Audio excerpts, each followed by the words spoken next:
April 13, 2019, 11:16 a.m. Pacific Time by Graham McMillan. For longtime fans of the franchise, the upcoming attraction Star Wars: Galaxy's Edge will bring a lot of familiar faces and voices back when it opens later this year in Disneyland and Walt Disney World. Fans of Star Wars Celebration in Chicago learned Saturday morning that actors returning to Galaxy Far Far Away will include the original voices of the Clone Wars' Hondo Ohnaka, Return of the Jedi's 9-NUNB, and one of the most iconic characters from the entire saga, Yoda. The addition of Jim Cummings, Bill Kipsong Ritich and Frank Us to the voice cast of the ambitious attraction, as well as Paul Reubens, who will return to voice DJ Rex, an updated version of the droid host of the old Star Tours ride, who will appear in the Cantina at Black Spire Outpost in Galaxy's Edge, was one of many revelations from the hour-long panel, led by Josh Gad, which featured Disney Parks Scott Trowbridge, Margaret Carrison, Chris Beatty and Asa Kalama, as well as Lucasfilm's Matt Martin and Doug Chang. Described by Trowbridge as the biggest project Disney's ever done, and the most epic and immersive experience at a Disney attraction, Galaxy's Edge will be set on Batuu, with the majority of the attraction focused at Black Spire Outpost, a trading post populated by the types of characters that have always populated Star Wars: scum and villainy. Or, as Trowbridge put it, basically, all the interesting people. Much attention was paid at the panel to the two central sections of the attraction, Millennium Falcon, Smuggler's Run, in which groups will control the famous starship, with visitors having to take roles including pilot, gunners,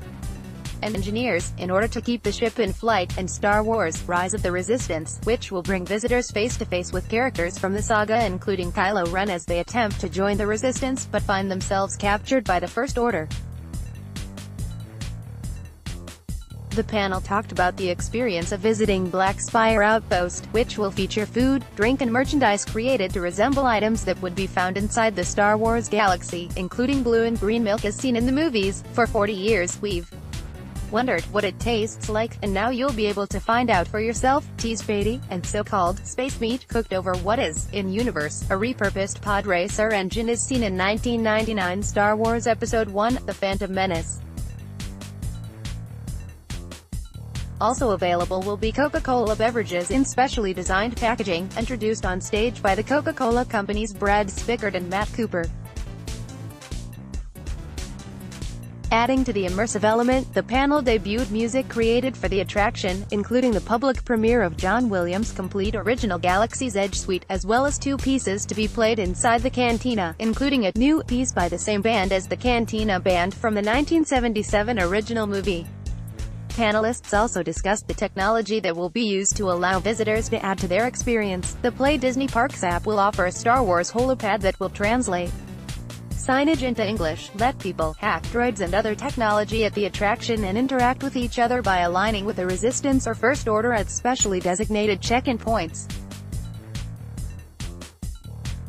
Additionally, video recordings from fans made at the Galaxy's Edge booth at this year's Celebration event will be featured in a holocron at the attractions.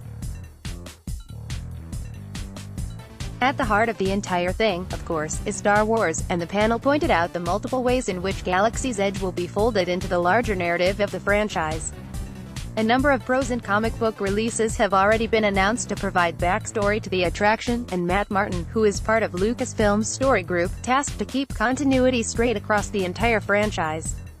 clarified that the attraction really represents a specific moment in Star Wars storytelling. The two attractions represent a significant undertaking for Disney Parks and Lucasfilm, and the group on stage did their best to relay that to fans. "I hope you know how much love and passion we're putting into this," Trowbridge said as the panel was wrapping up. "We hope it's a culmination of 40 years of dreaming." Guests planning to visit Galaxy's Edge at Disneyland Park between May 31st and June 23rd will need valid theme park admission and will be required to make a no-cost reservation, subject to availability, for access, according to Disney. Galaxy's Edge will open in two phases with its state-of-the-art rides. Millennium Falcon, Smuggler's Run will debut first on May 31st, and then Star Wars: Rise of the Resistance will bow later this year.